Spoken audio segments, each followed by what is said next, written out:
Olá, a gente recebe hoje no estúdio do Traders Club o Eduardo Guimarães, especialista em ações e sócio da Levante Investimentos. A gente vai falar de small caps e de alguns setores como o de construção.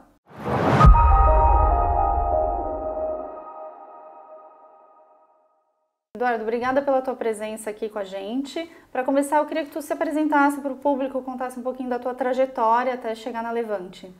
Legal, Larissa. Prazer estar aqui no TC, falar aqui sobre mercado. Falar um pouquinho, né? Eu sou o Eduardo Guimarães, eu sou especialista de ações da Levante e eu sou formado em administração de empresas pela FGV. Tenho aí 20 anos de experiência no mercado financeiro.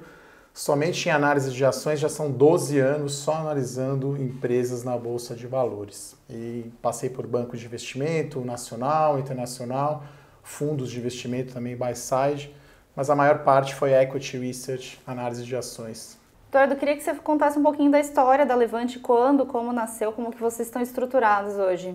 Tá legal. Bom, a Levante Ideias de Investimento é uma casa nova de análise independente, foi criada no final de 2017 e a gente entrou no ar há pouco tempo, né? Fevereiro do ano passado. Então é uma empresa com muito foco em educação financeira para investidor pessoa física e conteúdo financeiro. A gente está falando de ações, fundos de investimento e renda fixa. E a gente está falando aí de uma empresa, né, quase que uma fintech, né? Porque os conteúdos via WhatsApp, via e-mail, através da nossa plataforma, muitas lives e muitos conteúdos, inclusive pelo WhatsApp. Então, a gente deixa aqui depois o nosso canal no YouTube, Levante Investimentos, tem muito conteúdo. E a gente também criou, recente, faz um mês mais ou menos, um curso gratuito, Primeiros Passos do Grande Investidor. Então, para quem está começando, saiu ali da poupança, como fazer para investir? Abrir conta na corretora, investir, ações. Então, é um curso completo, quase 35 vídeos aí. Então, deixo o convite aí para vocês conhecerem melhor a Levante, o nosso canal do YouTube e o nosso curso para o investidor pessoa física. Legal, todo o beabá aí para quem quer começar. Do início até o imposto de renda de ações. Então, vai desde do A a Z ali para como fazer para investir, né, no mercado financeiro.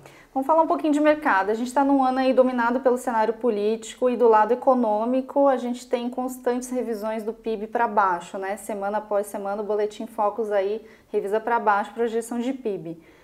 Como que vocês estão posicionados, como que vocês estão vendo o mercado esse ano? Vocês estão otimistas, estão cautelosos?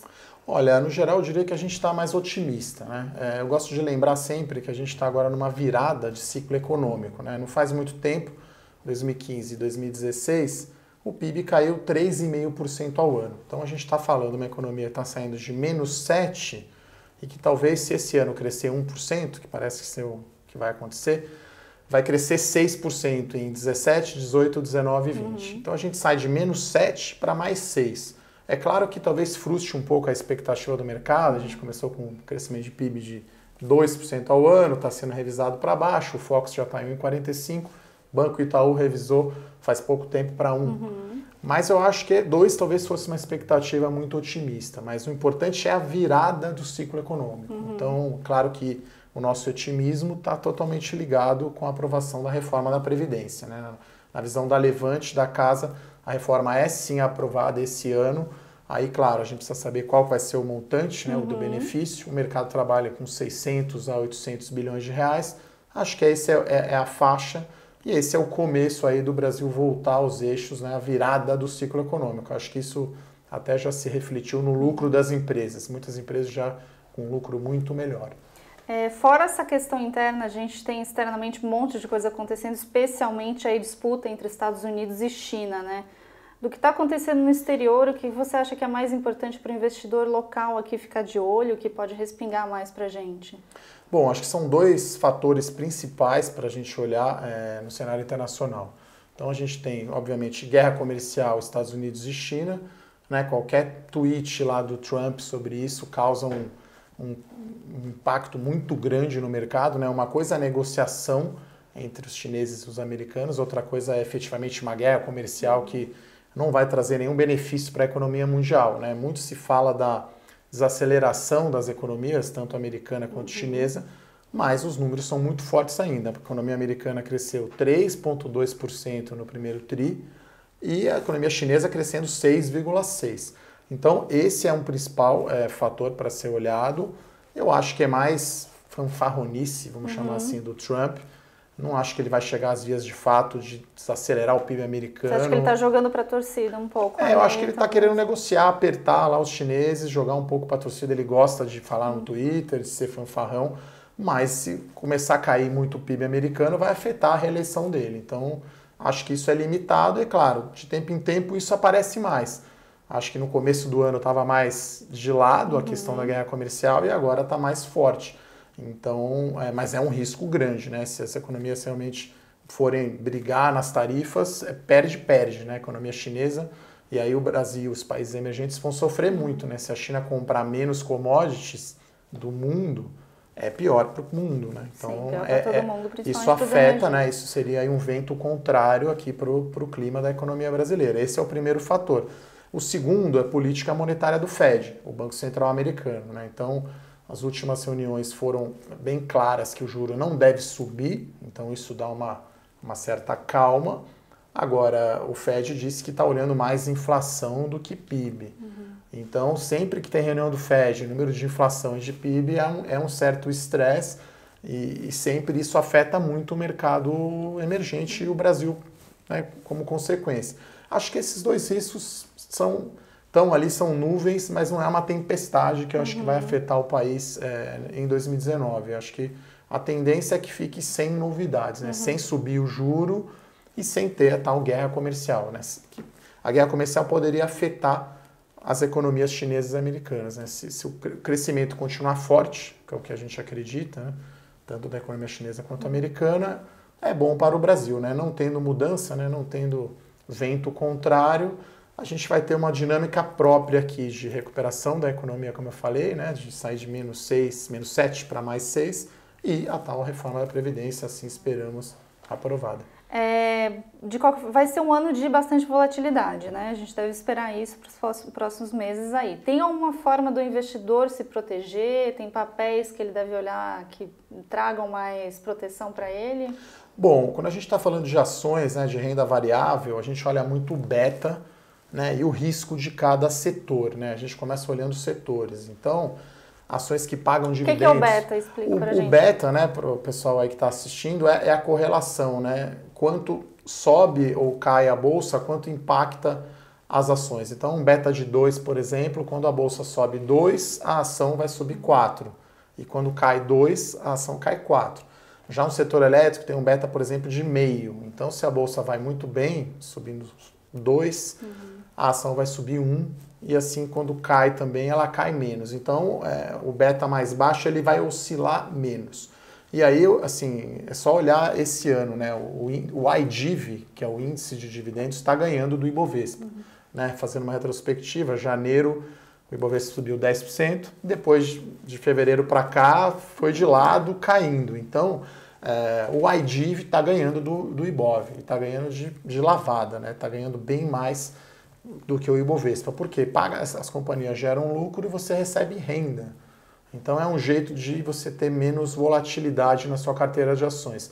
Ter ações que pagam dividendos e ações, como eu falei, com beta mais baixo, né? Setor elétrico, concessões, são empresas que têm um fluxo de caixa mais previsível. Né? Então esse seria um jeito aí de lidar com mais volatilidade, que é o que deve acontecer. Até sair a reforma da Previdência, teremos muitos altos e baixos, bolsa aí está entre 90 e 100 mil, então há uma variação bastante grande num curto espaço de tempo. Vai ter que ter bastante sangue frio até lá. Eu costumo dizer uma outra observação importante, né? Eu sou especialista de ações, estamos aqui falando mais de ações, né? Mas lá na Levante a gente costuma falar para os investidores, o investidor agressivo ele vai ter no máximo aí 30%, 1/3 da carteira em ações. Então, de forma alguma, eu recomendo que você invista 100% do seu patrimônio em ações.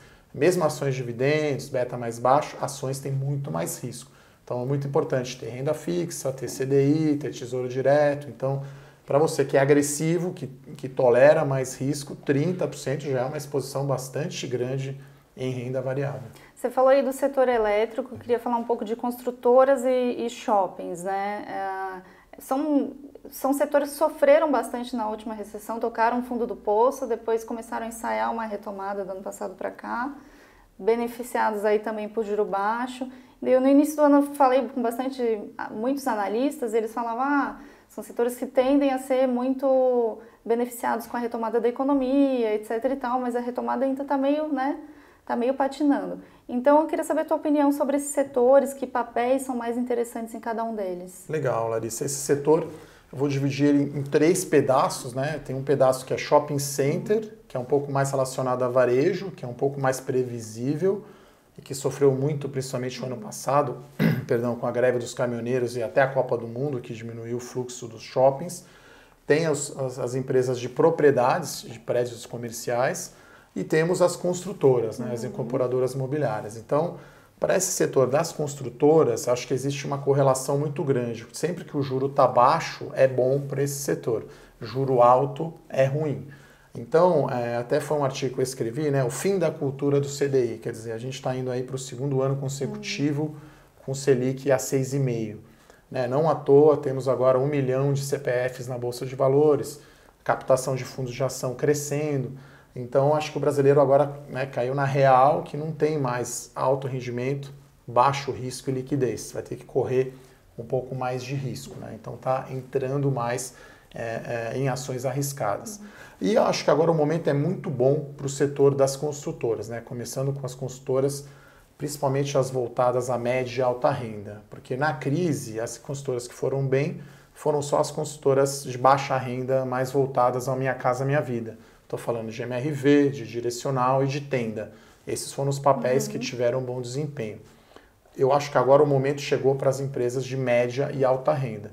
Porque o último ato do governo Temer justamente foi uma medida muito positiva para o setor, que foi aprovar uma lei que regulamenta o cancelamento de venda. Lei dos distratos. Os distratos. Né? Então isso foi muito positivo para o setor. Então o que é positivo agora para o setor? Lei do distrato, você tem Selic baixa, né, você tem a economia retomando. É claro que é um setor, a gente costuma dizer que é ciclo longo e atrasado, né? Ele responde mais a emprego, né? Então o emprego ainda demora para recuperar. Mas as empresas sofreram muito com o distrato e com os estoques altos. Né? Então na recessão não havia lançamento, o estoque bastante alto e toda vez que ela entregava o projeto, distrato altíssimo, então o resultado das empresas foi muito ruim. Então eu estou falando aí de empresas como Cyrela, como a Zetec, como a Iven. Então são empresas aí que têm mais da metade do seu portfólio nesse segmento de média e alta renda. E aí entrando aqui, né, na empresa que eu vou falar aqui hoje, quer dizer, São Paulo recupera primeiro. Então São Paulo é o principal mercado imobiliário do país. A gente já viu em 2019 sinais de recuperação desse mercado, porque você está vendo o estoque diminuir, o cancelamento sob controle, os lançamentos voltam a acontecer. Então eu acredito que para as construtoras será um momento bem positivo em 2019 com essa retomada. Então eu acredito aí, eu gosto, né, desse setor, é um setor talvez com um dos betas mais altos aí do mercado, o risco é alto, mas acho que o retorno vai compensar, porque agora o momento está favorável, está no momento de virada de ciclo. E dos shoppings? Os shopping centers, ele responde muito à queda do juro real. Então, o que aconteceu? Da eleição para cá, a NTN-B, o IPCA+, caiu bastante, a pré, e as ações de shopping ficaram para trás, né, do índice Bovespa. Por quê? Ainda está demorando um pouco mais, porque assim, depende muito do lojista. Né? Então, o shopping center, ele tem a loja âncora, que é aquela loja grande, e a loja pequena. Essa loja pequena ainda está apertada, essa loja pequena ainda não está com bom crescimento de venda. As empresas divulgaram agora o resultado do primeiro trimestre de 19 de shopping. Iguatemi, que foi a melhor, que é mais alta renda, divulgou um crescimento de vendas, mesmas lojas, só de 3%. Então ainda é um número tímido. Sim. E eu destaco que talvez o segundo trimestre possa ser o ponto de virada, porque a gente teve greve dos caminhoneiros em maio e Copa do Mundo, que afetou bastante o desempenho do segundo tri. Então é uma base baixa de comparação. Então as empresas tiveram que dar desconto para o lojista, porque o lojista não está vendendo muito. A própria venda do varejo restrito ainda está tímida, né? A gente está falando aí de 3%, 4%. Sim. Então o shopping, eu acho que eu gosto bastante também desse setor, tem uma proteção e o pior já passou. Então a vacância dos shoppings está diminuindo, os descontos também, e a tendência é que o desempenho seja melhor para o ano fechado de 2019, mas eu acho que vai ficar mais para o final do ano, já que a gente tem uma sazonalidade, né? As principais datas do comércio, Dia das Mães, que parece que decepcionou, caiu 5% em relação ao ano anterior, e o Natal, né? Então acho que a recuperação dos shoppings fica mais para o final do ano. Também acho que foi um setor que aprendeu um pouco com a crise a se renovar, né? Passou a investir mais em entretenimento. Os shoppings estão focados, assim, o pessoal estava falando muito do impacto do filme Vingadores na receita dos shoppings, porque lazer e restaurantes, né, é o que puxa o tráfego e que aumenta o consumo. Então, Vingadores, aí eu sou super fã aí da Marvel, bombou no fim de semana de maio. Então, mas os resultados estão melhorando, o importante é isso, né? A gente viu aí no ano passado números muito fracos de vendas mesmo às lojas, né? Os lojistas, e agora a gente está vendo uma recuperação. Uma recuperação ainda tímida, como a gente falou aqui, né? Se o PIB vier para um crescimento aí de 1% ao ano, a gente não vai ver o varejo sendo tão forte assim. Acho que na medida que sair a reforma da Previdência, talvez aumente muito aí a confiança do consumidor, e aí a gente vai viajar mais, vai mais ao cinema, vai sair, vai gastar um pouco mais. Acho que essa é a tendência. Queria falar contigo também de small caps, que é um assunto até que a gente abordou pouco até hoje aqui nos nossos vídeos. O que tem de interessante de small caps para o investidor olhar? Olha, small caps eu costumo dizer que é o lado B, sabe, da bolsa, né? Então, bolsa de valores, as blue chips, as grandes empresas, Itaú, Vale, Petrobras, Banco do Brasil, small caps são, por definição, ações que têm valor de mercado, classificação geral, né, até 3 bilhões de reais e a liquidez diária, o volume médio negociado de 3 milhões. Então são papéis muito menos acompanhados, né? Então é aquela música que não é a famosa do disco lá do álbum. Então acho que o mercado agora começa a prestar mais atenção nas small caps. E aí eu acho que tem um potencial de valorização muito maior. Então assim, ordens de grandeza, na Levante a gente tem duas carteiras, né, três carteiras, na verdade, de ações, uma de dividendos, uma melhores ações que é Blue Chips e uma de Small Caps. Na média, se eu fosse falar aqui, no dividendos e no melhores ações, está falando de um retorno de 20%, 30% ao ano. Já na Small Caps pode ser de 70% a 100%. Então, qual que é o segredo? São ações que ficaram para trás, né? Então, a gente traz aqui até para o pessoal do TC, né, que quiser baixar um relatório gratuito sobre a melhor small cap para se ter em 2019. Tá? Eu já falo aqui qual que é a construtora Even. Então você pode baixar esse relatório aqui no link e aí eu vou falar por que eu gosto da Even e por que ela está atrasada, por exemplo, em relação à EZTEC, em relação à Cyrela. Então a Even é uma empresa, basicamente, está no mercado de São Paulo e de Porto Alegre. É uma empresa aí bem focada em São Paulo, na verdade. 2/3 da operação dela é São Paulo, cidade. 1/3 Porto Alegre, o grupo Melnick, que é o controlador agora da Even. É uma empresa que tem baixa dívida, a gente está falando aí de dívida líquida sobre patrimônio líquido de 41%, só que a ação negocia 0,6, é o chamado múltiplo preço sobre o valor patrimonial da ação. Então é como se estivesse comprando aí a ação com 40% de desconto para o valor dela de livro, que é o do patrimônio. E ela reportou um resultado muito forte no primeiro trimestre desse ano. Claro que foi puxado aí por um empreendimento único, que é o Fazano Itaim, né, uma parceria, um prédio residencial do lado de um hotel Fazano, um novo hotel Fazano, um empreendimento grande de valor geral de vendas de 700 milhões. Então isso foi um resultado excelente no primeiro tri, né? A métrica que a gente mais olha é o retorno sobre o patrimônio líquido.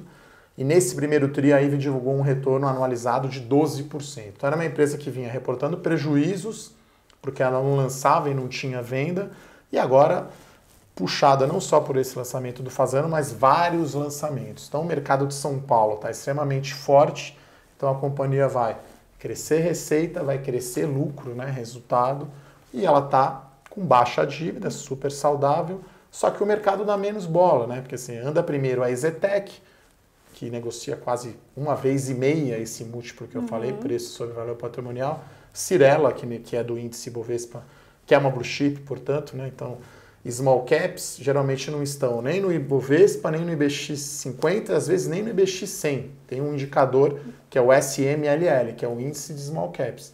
Então, eu fui lá, garimpei, dentre essas empresas do índice small caps, uma empresa de um bom setor, bem focada em São Paulo, que eu acho que é o mercado que recupera primeiro, E ela entrou aqui no meu radar por ter baixa dívida, né? Empresa que está muito endividada, daí eu não gosto, né? A minha análise ela é muito fundamentalista. Então o Even, eu acho que é a small cap para você ter em 2019, as minhas contas aqui, se ela chegar num ROI, vamos chamar assim, o retorno sobre o patrimônio, um ROI, de 15% ao ano, né, num cenário normal, era para valer o papel uns R$10. Hoje está valendo 6. Então, é um potencial de valorização bastante grande comparado a uma Cyrela ou uma EZTEC, por exemplo. Então, é uma alternativa bem interessante, small cap, para 2019. Se tu fosse montar uma carteira, o que tu colocarias lá? Olha, como eu estou falando aqui do setor de construção, né? Acho que o setor agora, o momento está bom, então construção civil eu acho que tem que ter,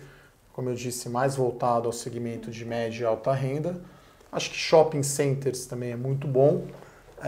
É outra classe de ativo, mas o fundo imobiliário também está num momento bem interessante, porque assim, né? Quando a gente olha fundo e ações, né? O passado não é garantia de rentabilidade futura. Então, o campeão do ano passado não será o campeão esse ano. O campeão do ano passado foi o dólar, tá? Subiu 18%. Então a bolsa ficou em segundo lugar e a inflação ficou em terceiro. Small Cap e o iFix, que é o indicador do fundo imobiliário, ficaram lá atrás, ficaram quase igual ao CDI, deu 5% ao ano. E esse jogo já começou a virar. Ele já deu, o índice Small Cap em 12 meses, já está dando um retorno de 16% contra 8% do Ibovespa. Então já está começando a virar o jogo. Então os setores assim que eu gosto, né, que eu teria... Setor financeiro, bancos, né? Aquela piada, os 2 melhores negócios do mundo. Um é um banco bem administrado, o segundo é um mal, né? Então, um exemplo de um banco mal administrado, entre aspas, seria o Banco do Brasil, que é uma estatal, que tem um retorno menor, mas está aumentando. Tem né? muita chance de está melhorando valor, né? o retorno, né? O ROI. Então, o setor financeiro, bancos, que é um setor muito grande no índice, 25% do Ibovespa é bancos. O setor de construção civil que eu falei e varejo, que aí se você tiver mais emprego, mais renda disponível, né, as pessoas com mais renda, com inflação controlada, acho que consumo, varejo vai muito bem. A gente está falando aí de... Principalmente eu gosto muito do setor de e-commerce, né? Então hoje estamos todos aí no mundo digital, você está assistindo esse vídeo aqui na digital, vai me seguir, tem os conteúdos todos, então acho que o varejo eletrônico tem uma... É a empresa, o setor que mais cresce. Então, crescimento forte de varejo eletrônico. Agora, muita coisa depende aí do emprego, né? Você mesmo falou. Sim. O emprego, você acha que reage ainda esse ano? Esse ano eu acho difícil, Larissa, reagir, porque a reforma vamos dizer que no cenário otimista, ela saia em outubro. Então, assim, outubro já praticamente o ano acabou, né? Então... Acho que os empresários vão segurar um pouco para investir, até para contratar novamente. Até voltar a contratar. A gente tem no Brasil ainda muita capacidade ociosa, principalmente na indústria. Por isso que eu acho interessante o varejo eletrônico, porque aí você não tem aquela coisa tradicional, né?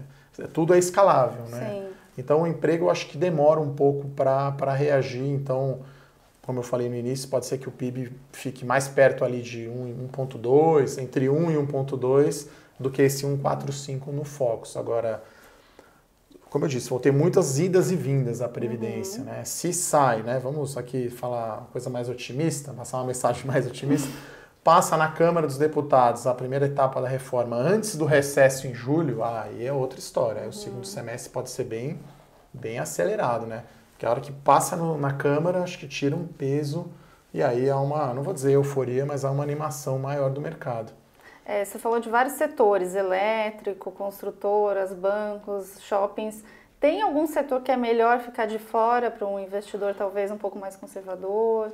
Olha, tem 2 setores que praticamente se confundem com as 2 empresas, né? Eu diria Ambev e BRF, né? Ambev eu acho que perdeu aí a sua vantagem competitiva no mercado de cerveja, né? Então, a Heineken hoje é uma ameaça grande. Eu sou cervejeiro artesanal, então uma vez que você larga a cerveja de milho é difícil voltar para ela. Então a Ambev, acho que ficou, palavras do próprio Jorge Paulo Lemann, um dinossauro apavorado. Então a Ambev perdeu até o bônus demográfico. Hoje a população ali de 20 a 25, até 25 anos de idade cresce menos que 1% ao ano. Então cerveja não é um mercado tão legal. E a BRF que também está enfrentando muitos problemas, né? No geral, esse mercado de proteína é muito difícil, né? A gente viu aí resultados positivos até de JBS e Minerva, mas BRF especificamente tá lutando muito.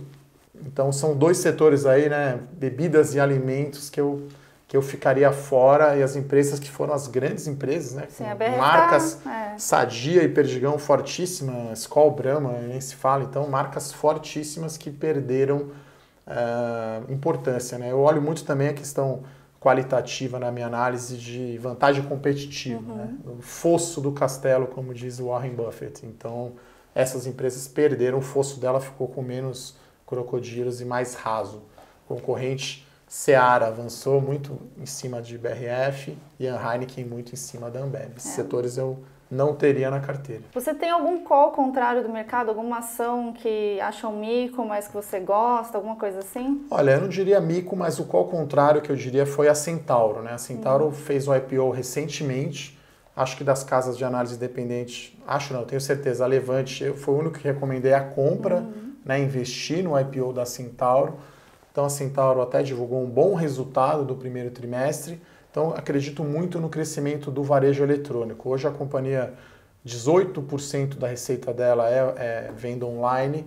É uma referência, né, uma empresa referência em esportes, agora capitalizada com a IPO. Então, acho que deve crescer muito acima do varejo, né? Então, é um call contrário que a gente tem a Centauro. A gente recomendou entrar. O resultado foi bom. Acho que confirmou a nossa tese de investimento, que é crescer acima, é um call de crescimento, né? Acho que é varejo, como eu falei também no início da entrevista, varejo eletrônico, nem 10% do varejo eletrônico. Então tem uma oportunidade muito grande, né, nichada em varejo esportivo, pessoas que praticam esportes. Então acho que está muito bem posicionada em shopping centers, é a líder de mercado. E você sabe dizer por que, de forma geral, as pessoas não apostaram tanto nela? Eu acho que foi uma questão talvez de preço, porque assim, a gente tem, quando olha em ações, né, Larissa, você tem valor e tem crescimento. Quando você olha em empresas de crescimento, são múltiplos caros, né? Você vai olhar preço-lucro, é caro, porque a empresa ainda não está dando lucro, né? Se ela está investindo, se é uma startup, né? Então, acho que o preço afugentou um pouco o mercado em geral, mas o IPO foi bem sucedido, né?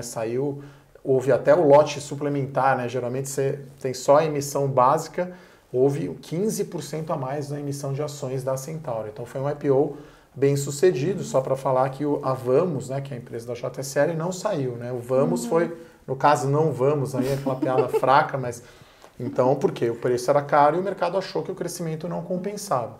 Aqui a gente está falando, eu reconheço, um risco maior, varejo eletrônico é um risco mais alto, mas é crescimento. Então é diferente de uma empresa, como eu falei, de dividendos, que é valor, né? Você vai receber, uma Itaúsa, por exemplo, vai receber dividendos, né? Não é crescimento. Então é um call de crescimento, mais arriscado, mas que eu acredito, e é esse call que é fora do consenso aí do mercado. Para finalizar, em que patamares vocês da Levante veem bolsa e dólar no final do ano, considerando uma previdência aprovada ou não aprovada, ou uma previdência boa, uma reforma bem robusta e uma reforma desidratada, vai? Bom, eu acho que, assim, reforma vai ter uma desidratação, é inevitável, né? Aquele número de 1 bi 100 não vai acontecer. Então, como eu falei já, entre 600 e 800, né, de ganho aprovado esse ano, e aí a gente está falando aí a Bolsa Ibovespa entre 120 e 130 mil pontos, né, alguma coisa assim, no final do ano, né, ou em 12 meses, né, enfim, acho que esse seria o patamar. E o dólar talvez um pouco abaixo do que está hoje, talvez ali por volta de 3,60, é claro que isso depende muito de Fed e guerra comercial. E até eu não falei aqui, mas talvez um terceiro risco meio oculto seja algo meio geopolítico relacionado ao petróleo, né? A gente viu um ataque a um petroleiro da Arábia Saudita, quer dizer, se o petróleo explodir, a tendência é o dólar ficar um pouco mais alto. Então a gente espera esse 3,60, condições normais, vamos chamar assim, de petróleo, previdência e, enfim, tudo mais, Fed e guerra comercial. O cenário internacional não azedando, né? Não tendo a tal tsunami que o nosso presidente falou. No caso de não ter reforma, olha, aí é um cenário sombrio, né? Aí você tem que recomendar comprar ouro, aplicar no exterior. A gente vai ver aí juros altos novamente, inflação alta. Então, Eu acho que até os próprios políticos, né, eles podem alegar, eles não são loucos, né? Eles sabem que a reforma precisa ser aprovada, né? Acho que não são burros, não são loucos. Acho que a reforma vai aprovar. Então é um cenário tão improvável e tão sinistro que é difícil precisar. Aí a bolsa é muito para baixo, sei lá, 50, 60 mil pontos, o dólar poderia ir a 5 facilmente, né? Então aí a estratégia seria ouro, dólar e talvez ter investimentos no exterior. Por último, eu concluo falando assim, sempre importante ter uma parcela do seu patrimônio em dólar, não só ligado ao mercado local. Acho que isso é bastante importante também. Para se resguardar. Tem que ter sempre um hedgezinho ali, porque para o dólar ir a 4 ali, em algum estresse com ou Trump ou Fed, não dá para ser só mercado local. A gente é bem otimista, como eu falei, com bolsa, com reforma, mas acho que é bem importante ter um hedge ali, né? Você tem que diversificar. Acho que a diversificação é o mais importante, é o que a gente considera muito em todas as nossas carteiras da Levante, em todos os produtos. Diversificação, tanto da carteira de ações quanto do portfólio total de investimentos. Você acha que os investidores pessoa física estão mais conscientes disso, de que tem que diversificar, tem que... Eu acho que é um exercício diário, né? Até o nosso curso lá, que a gente abriu, né, para os nossos investidores, para começar a entender mais sobre isso. Acho que aos poucos o brasileiro que não tem tanta tradição de investir começa a aprender, né? Não à toa temos aí 1 milhão de CPFs na bolsa, o investimento, os fundos de ação já captaram 14 bilhões de reais esse ano. A gente está falando só de 7% dos fundos de ação em relação aos fundos totais. Então o brasileiro aos poucos vai aprendendo mais, vai saindo da poupança, né? Quer dizer, ainda é um absurdo. Os fundos de ação têm nem 400 bilhões de reais e a poupança tem 800 bilhões. Quer dizer, eu escrevi até um artigo falando da Mega Sena, quer dizer, não dá nem para propor investir na poupança, é deixar o dinheiro de fora, né? É deixar rendimento na mesa. Então o brasileiro acho que está aprendendo mais e acho que a Levante vem para ajudar nesse sentido. Educação financeira, entender bastante sobre investimentos em geral. Né? Acho que essa é a nossa proposta. Legal. Obrigada, Eduardo, pela tua presença aqui, pelos esclarecimentos todos. Legal. Agradeço ao TC, agradeço a Larissa e a Levante sempre à disposição aí para dúvidas e comentários. Obrigado. Até a próxima. Obrigada a você pela audiência. Não se esquece de se inscrever no nosso canal no YouTube. Sempre que tiver vídeo ou podcast novo, você vai ficar sabendo. E não se esquece de curtir e comentar o vídeo. Até mais. Obrigada!